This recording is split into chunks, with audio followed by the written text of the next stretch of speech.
So this week I have another special guest with us to co-host the podcast, as Emily is still on maternity leave. They are home safe and sound in Terrace and all going well. So this week we have the wonderful Becks Smith joining us from The Whole Story, amongst many other job titles she has. So Becks, do you want to do a wee bit of an introduction to yourself and some of the antics you get up to? Yeah, absolutely. Thank you so much, Myfanwy. So kia ora koutou, everyone. Ko Becks Smith toku ingoa, and no Maniatoto Central Otago aho. So I'm Becks Smith, and I live in the Maniatoto in Central Otago. Um, yeah, and as Myfanwy said, I am from The Whole Story. So The Whole Story is a social enterprise focused on inspiring sustainability and empowering farmers right here in Aotearoa, New Zealand. But I also wear a few other hats. So I am farming with my husband, Jason. We've got a 700 hectare sheep, beef, and deer farm here, and we've got three young daughters, a 9-year-old, 7-year-old, and a 3-year-old. And I've got a 15-year career background as a rural mixed practice vet. So I've been embedded in the agricultural sector for quite some time now, and have since founding The Whole Story, which was 5 years ago now. Gosh, time flies when you're having fun. Um, have also started up a couple of other businesses as well, all involved in agriculture. I'm sure we can touch on a few of those later, but yeah, I'm so happy to be here. And yeah, huge congratulations to Emily and family, but pretty stoked to be able to take the opportunity to co-host with you, Mivy. Yeah, it's great to have you on, Bex. Quite a few years ago now, I came on your podcast, and before that, I was trying to think this morning. I was like, when did we first meet? But it was actually randomly in Christchurch, wasn't it? The Boma Atipu conference, and then there was an after session at a pub, or an evening drink session anyway, and I ran into you with the wonderful Joe and Emma, and yeah, you all bullied me into going to do escalator, and you were actually very, very on the nose with that one, and I'm very glad you did, and now we're here. Wouldn't have met Emily, wouldn't have met any of the other lovely people if I hadn't followed your guys' advice. So thanks for that one. Now we spend lots of time in communication. So yes, thank you for joining us, Bex, and let's crack into the news. So we're going to do a normal episode with Bex's opinion and help, as Emily normally would. So this week we're going to start out. We're going to miss one very large, obvious piece of news, and that's because we're going to do the deep dive on that, and we'll come to that later. But we'll start with an article from the ABC News in the US entitled "Honeybee Colonies Could Face 70% Losses in 2025, Impacting Agriculture." So in the Washington State University, entomologists have announced that commercial honeybee colony losses are projected to reach between 60 and 70% losses in 2025. So the annual losses for colonies have typically ranged between 40 and 50% over the past decade, but they will be jumping significantly this year, which is obviously like terrible.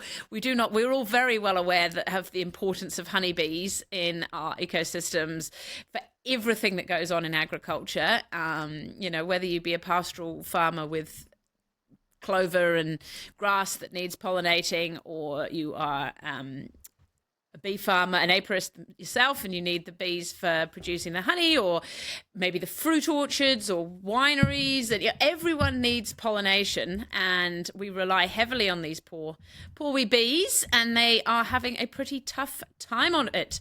They've talked a lot about what might be affecting them, and it's said that the California almond production could suffer the worst, which is terrible because Californian almonds go globally. Like that, it's a huge percentage of global almond production is in California, and so yeah, there's just a whole load of knock-on effects will be seen throughout the agricultural industries, far and wide. It's quite a sad situation, isn't it, Bex? Yeah, it is. And what blew me away, and it was a stat that just I couldn't wrap my head around, is that 35% of the world's food depends on pollinators. So Wow. like, yeah, so these sort of losses, and to see, it had been trending at 40 to 50% decline, like you said, for the past decade, but for that to leap up to around 70%, it just blows my In mind. one And year. in 1 year and can have serious implications. And if we keep going at this rate, what does that look like for global food security? Yeah, the poor old almonds look like they're taking a big hit this year. And I'm interested in seeing how that plays out then as well with the almonds that go into creating like almond juice. We're not going to call it milk because it's not, but almond Yeah, juice you don't better than globally, which call is it a milk. huge market, right? And now if you're Yeah. having a hit to the almond production, yeah, what does it look like for global food security when 35% of the world's food relies on these pollinators and we're seeing such rapid Mm. declines?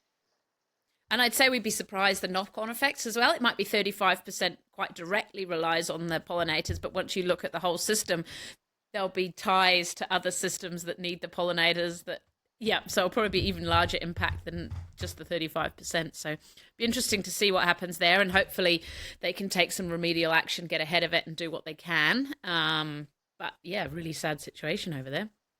Yeah, and I hope that the rest of the world takes note actually at seeing that decline and then what we can learn from what they gain from looking into it. They don't know at the Yeah. moment exactly what the cause of that decline is, but it's likely to say that other areas of the world will experience that rate of decline if we don't learn from what they're experiencing and put stopgap measures in place now to stop it getting that Mm. bad. Hmm. Agreed. Agreed. It's a yeah, it's an interesting one to watch, and we can probably get away with letting somebody else have the effect of it, and we can learn from it and make sure we do. Right, second article. In-calf cows are bringing back the beef. This is from the Farmers Weekly NZ.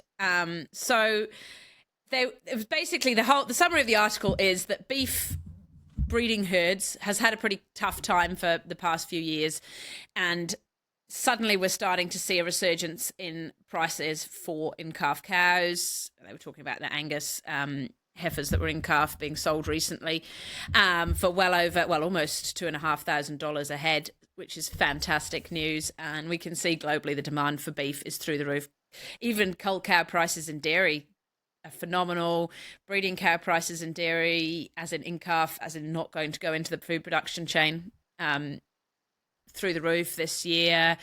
Yeah, it's just really nice to have some positive market news, isn't it? Yeah, it is. And a bit of positive market news that's really dear to our heart and our farming system too, because we actually breed first year heifers and then we put them back in calf and sell them on because we don't have Oh, breeding cow fantastic. country. So yeah, you picked this bit of news and I Oh, was there like, we yep, we go. we experienced this firsthand. And this year definitely, like in previous years, it's been quite hard to find a market for our in-calf heifers, but this year we were Mhm. able to sell our in-calf heifers at good prices. So it's definitely been for our farming system. This sort of market is rewarding what we do. So Oh, that's fantastic. Well, I'm really pleased to hear that, and I'm sure your heifers are off to a wonderful existence somewhere. And that's great that, yeah, we're starting to see this positivity because it's been a sort of bit down and out in the meat industry for a wee while there. Our final news item before we jump to the big obvious one is a bit of fun. But I don't know, Bex, do you watch Clarkson's Farm? oh, I do. The kids and I just love it. I was just saying to you before, we've got a French girl working on the farm at the moment. She's living with us as well. And I was just preparing the podcast before and talking to her, and I asked her if she'd ever watched Clarkson Farm, and she hadn't. And I'm almost so excited now to rewatch it with her as someone who hasn't watched it because it's just so funny. The kids love it, eh? Every Oh, generation, every the age just kids loves it. love it. Like my eldest daughter loves it so much that she actually Oh, this year started up her own farm shop to be Jeremy Clarkson. So she has planted out a whole oh, crop of potatoes herself and has grown them up and has turned our little caravan into a farm shop and is advertising it and she's selling potatoes just like Clarkson. Yeah, it's just been oh. so fantastic watching that level of inspiration that you know that he's kind of inspired and the funny stories and yeah, I mean, it's probably not always appropriate television for my children's age group at times, but oh, Oh, we just let it go yeah. because my God, it's so good. Like it is so funny and it's teaching them such valuable things. It's such great entertainment and what it's done for bridging the conversation between people with farming backgrounds and non-farming backgrounds. Um, not just in the UK, but now globally, is Yeah. unreal. Like the way that he has managed, and everyone else involved in the show, but has managed to close that gap and create normality around having farming conversations and a bit of Mm. entertainment. It's not all so serious, and we're not all down on the farmers all the time. It's actually having a bit of a laugh about agriculture, and lightening the mood and just bringing the conversation into urban households. Kudos to the whole team behind that production. And I am so excited to see, yeah, the next season coming out. Same. It's going to be phenomenal, isn't it? Yeah, yeah. So the release date, sorry, I got sidetracked there, but the release date is the first 4 episodes are coming out on the 23rd of May, and the following 2 on the 30th of May, and the final 2 on the 6th of June. So you can set those dates in the calendar for your daughter, but 23rd of May is the start. We'll get 4 episodes then.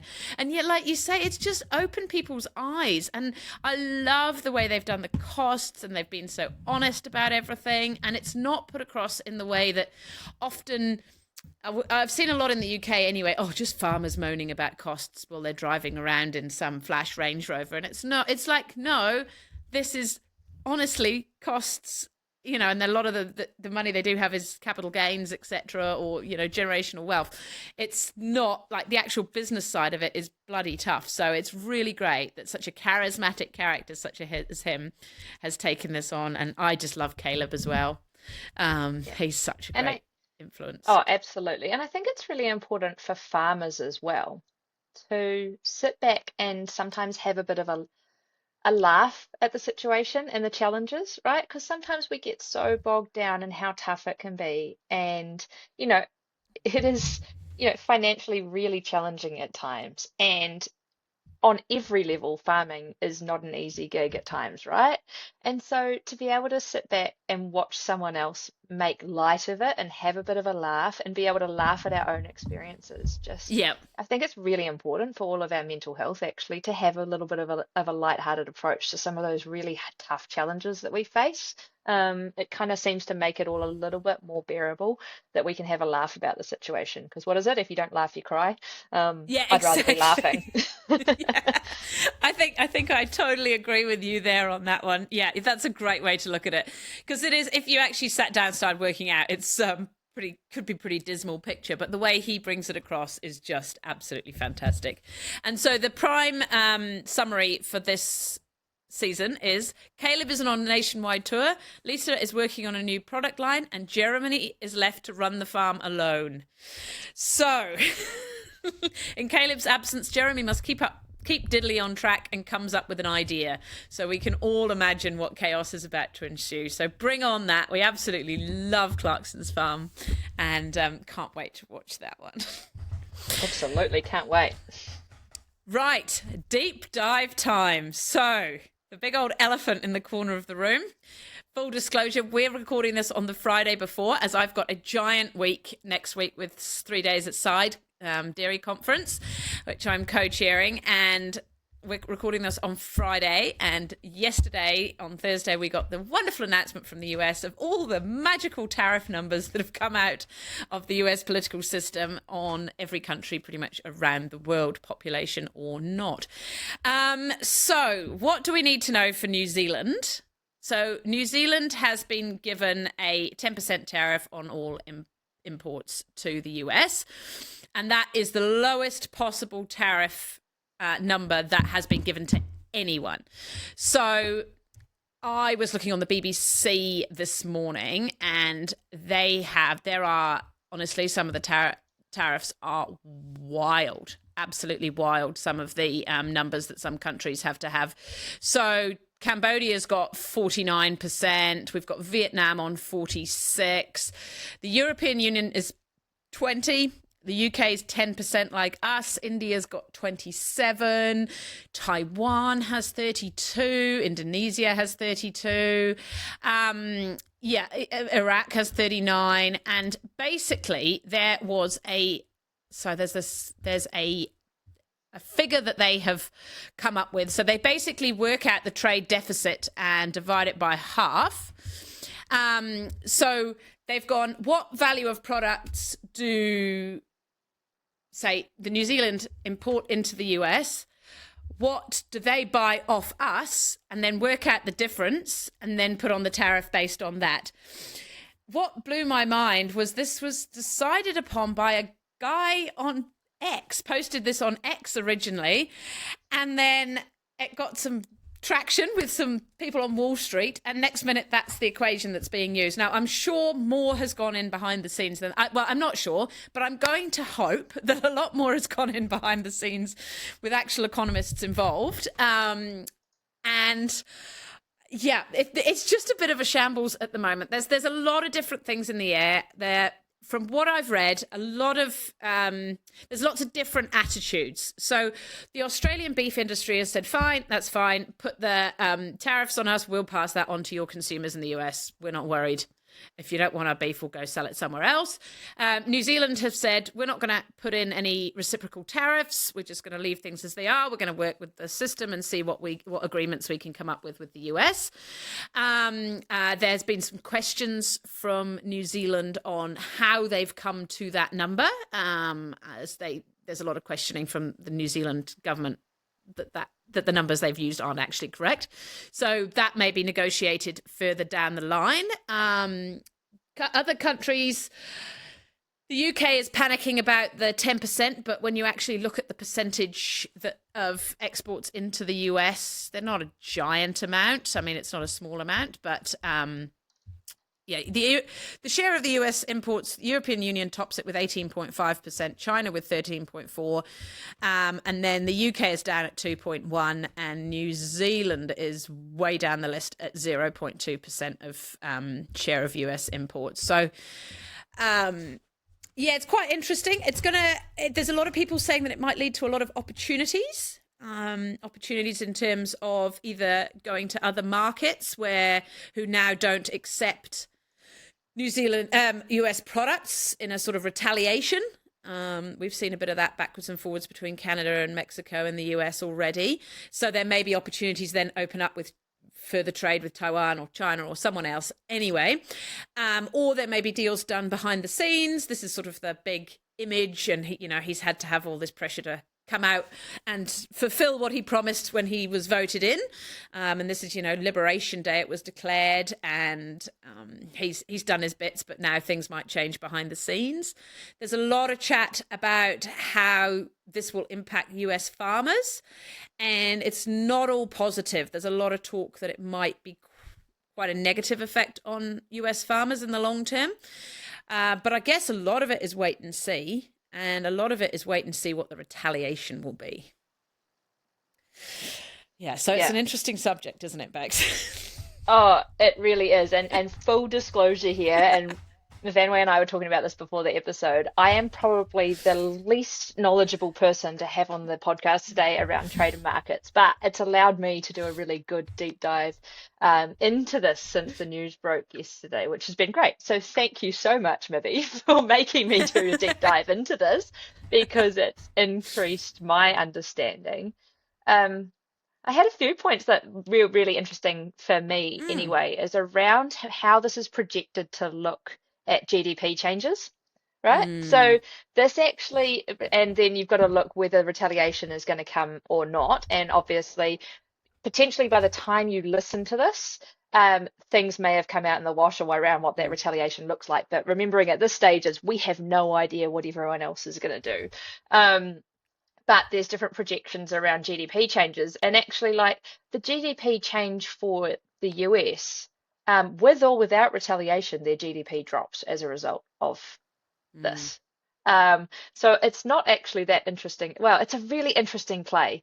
And actually, New Zealand's GDP is set to rise regardless of retaliation or not, which is a really interesting thing to look at as well. And it's predicted to rise more with retaliation than without. I think it's projected on this slide here to rise $397 US dollars per household with retaliation, and $2 per household without. So it'll be interesting to see how that does play out. But the interesting thing within that, and what I've read, is that with these tariffs and even with the resulting lowering of GDP per household to the US, what we could see is that a very select group of the wealthy in the United States get wealthier. So when we see this kind of Yep. behavior come out, what we see is wealth consolidation, right? So the rich get richer. And as Mm. I say, I am not qualified to speak on this topic at all, so it's completely my views, not founded in any research or science. But um, an opportunity potentially for New Zealand is like, let's go back and look at what our role in as an exporting nation is, as a very small exporting nation on a global scale. Mm. And actually, we don't feed the world. What we do is Yep. we sell a premium product with stacked attributes to a wealthy consumer in an overseas country. So, what is the opportunity here for New Zealand as the wealthy get wealthier potentially in the United States? Does that actually mean that our market share could increase? I don't know. Like maybe I'm just Mm. relentlessly No, optimistic no, and no. I go, It's a very good point because we've seen a downfall in the past. Well, since COVID, a drop in consumption of those high end goods such as lamb cutlets, expensive wine, etc., etc. And maybe there's, like you say, an opportunity to cut into that market now. And I don't believe we'll send out retaliative action. I don't think New Zealand's going to do that. It's not really in our. It's not how we roll as a country. So we may be actually in a good opportunity, a good position to make the most out of this opportunity and take some wins. yeah, and it might be that actually we might really seriously need to start looking at how we do stack our attributes and how we continue, like how our marketers out there, and they do an exceptional job of this already, but how they continue to sell the high value attributes of the New Zealand brand and how they look to open up more. If our target market has a higher amount of dispensable income, then that works in our favor. Now, I don't know if that's true or not, but that's just a Mm. relentlessly optimistic look on the situation. And the other thing I wanted to touch on here, which got me thinking about, is I think this is one of the first big plays that we're seeing on the shift from the trend of globalization to localization, right?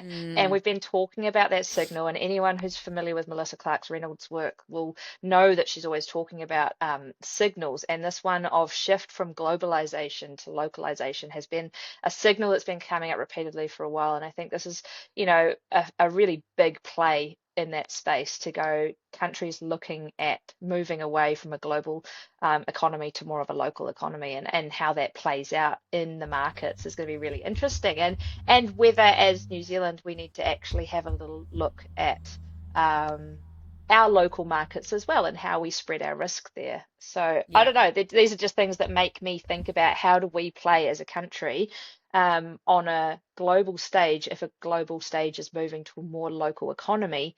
Um, Especially a country like us that so relies on exporting things out. We produce far more than we can consume in many certain products. Obviously, we import plenty of other things, but yeah, certain products. So, how do we reshape to fit that? And I think the point you're making earlier about having that higher level product, keep that image.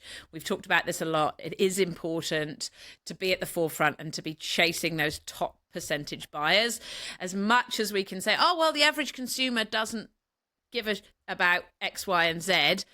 That's not who we're selling to. And I don't think we can keep relying on selling that bulk product. I mean, it will obviously be part, dairy farmer, we sell bulk milk onto the market. Of course we do. But, we need to start looking to how we can be a valued product that people still want no matter what they're looking at in terms of closing the borders down and everything like that. There was some interesting comments from House of Ag Committee member Angie Craig in the US, and she said that it would start a world, I think quite emotive words that she used here, but she said that it would create a world trade war. According to her, tariffs levied by Trump in 2018 cost farmers $30 billion in lost exports. She said the latest tariffs are much broader than those imposed during the first Trump administration, and she believes the losses caused by them will force farms to close. I'm guessing she's a Democrat because she then went on to say how under Biden, a lot of that was balanced back out and things were going a lot better for farmers. But I think there's another few things going on there too during Trump's reign, they had the COVID issues were all going on. There's a lot's happened globally as well, so it's not just as simple as one administration solving it or making it worse. Their big worry is the increasing input costs. The US does already have an agreement. I think is it potash? I think they're getting from Canada. Don't quote me on that, but they're getting some fertilizer ingredients from Canada that basically they've already got a specific agreement that those tariffs will not be imposed, and vice versa, and they're working on reciprocating that with products backwards. But yeah, the worries are that those import costs, shutting farmers out of export markets and causing middle-class families to pay more at the grocery store is probably going to be the result that we're going to see there. The first trade war with China cost farmers $27 billion in exports. And then she said, when he left office in 2020, farm income increased by 27%. But there was a lot of other stuff going on there with COVID and everything else. She said that, Trump may say that he's going to put payments in for farmers to make sure that they're okay to get through this period. A quote which I really liked is she said, "I've never talked to a farmer who said I'd rather have my income come from the government payments than the market." And I think that's what I took away from all that she said. Supply chains are going to get disrupted. Things are going to change. It's going to be a period of pain. And yes, the US government may dish out payments to farmers, but that's not what any of us are in this business for. We want to have good functioning businesses that pay for themselves and stand on their own 2 feet. And if they're being hamstrung, it's going to make life pretty difficult. Yeah, that's a wild quote, isn't it? What a mic drop moment. Like, I really enjoyed that. But I think we're seeing already how it's disrupting them so quickly after the announcement, because I saw Case IH, New Holland, have actually ceased shipments into the US. They've put them on hold. Oh, no. Because actually, that's the thing that blew my mind, is actually how much the US agricultural sector actually still has to import.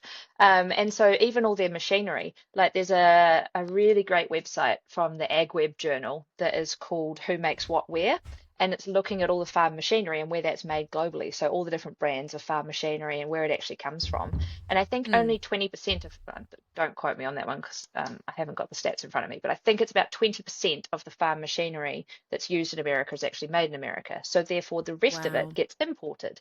And because Case IH and New Holland are just trying to figure out what this tariff all means to them and what the retaliation will do to global shipping, etc., they've actually gone, hang on, we need to press pause, and they've actually indefinitely ceased shipment to the US. So any farmers waiting on a new tractor right now, they can't get that. New parts, bits and pieces like that. So yeah, it's really interesting to see them, like such big brands like that, having to make that play already, only one day out. So that might resolve really quickly. As I say, it's all pretty fresh breaking news, and they're scrambling to try and figure out what that means to their cost structure.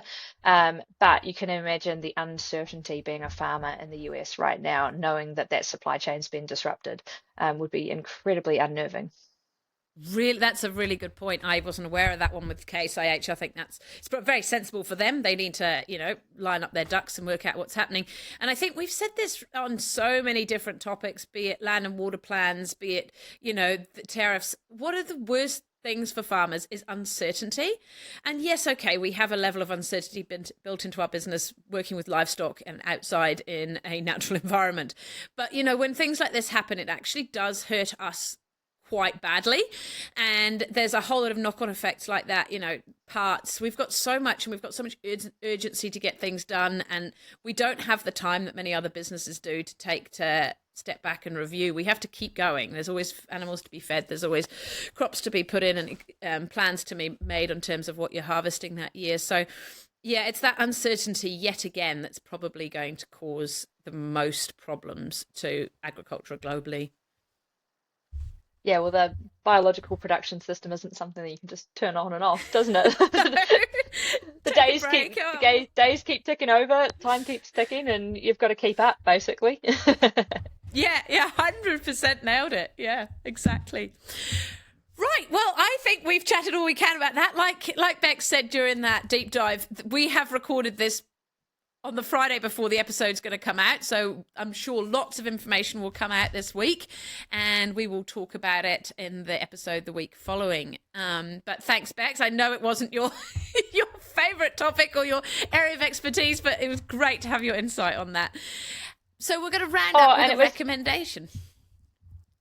No, sorry, I was just going to add in one extra bit there. I was just one thing that I actually found, well, firstly, thank you, because it allowed me to go deeper into that space and really think about it, which was a really cool opportunity. But something that I'm really interested in seeing how it pans out over the next week is obviously we're in the middle of calf sale season at the moment. And so it'll be really, like, calf sales prices have been really, really strong. Because of that high and strong beef market. And so I'm really interested to actually, and probably from a personal level too, because we're actually purchasing at calf sales today. I'm really interested to see what the market's like today, given that announcement, whether they stay as strong as they've been or whether that uncertainty causes a change in the pricing. So yeah, hopefully you can touch on that next week and find out how the calf sale really prices were. Yeah, you'll have to let us know, because we had the Hacker Taramia sale earlier in this week, and the prices were phenomenal up there. So, hopefully you're buying on a low and have just sold your heifers on a high. I know, hopefully, but right? I don't jinx anyone who's selling calves, because that wouldn't be great. But yeah, there's always someone winning and always someone losing. But there we go. Perfect. So we have a recommendation for everyone this week. This is one Becks has brought along. So Thriving Southlands Agri-Tech event, which is on the 1st of May at Waimumu Showgrounds. You're going to head along, aren't you, Becks? Yeah, definitely. No, we're heading along to that. It looks like a great day out. Got some amazing speakers. There's lots of different workshops and people to listen to. You mentioned a few to me before. There's some things on using technology in pasture. You'll have all the wearable stuff. Solar, which is your speciality as well. So that will be interesting to hear what you learn from that. A keynote speaker coming over from the US. So the tickets were $55, was it? $50? Anyway, very reasonable for a full day of a lot of information and that can be used on farms. So, yeah, head along, grab the tickets, and enjoy. I can't go this year. I've got serious FOMO because we'll be in the final month before the move. But I look forward to hearing how it all goes. Yeah, and sorry, I'm going to correct you on that one. The keynote speaker is coming from Australia. So, yeah, not the US, but coming over from Australia. Oh, I've been thinking about the US. I know you have. You've been in the US all week. But no, from Australia, it's Professor David Lamb, and he's talking about using data in farming. So that should be a really good session. But there's heaps of really cool stuff around Pest Smart and drones and AI and auto traps and ag robotics. So it should be a really good day out. And Thriving Southland are known to put on a good event. So anyone around, come along. We'll be there. We can have a catch up. It'll be great. Fantastic. Well, everyone enjoy that, and we will catch up with you next week. Thanks, Becks, for joining us. Thank you so much. Right, and now don't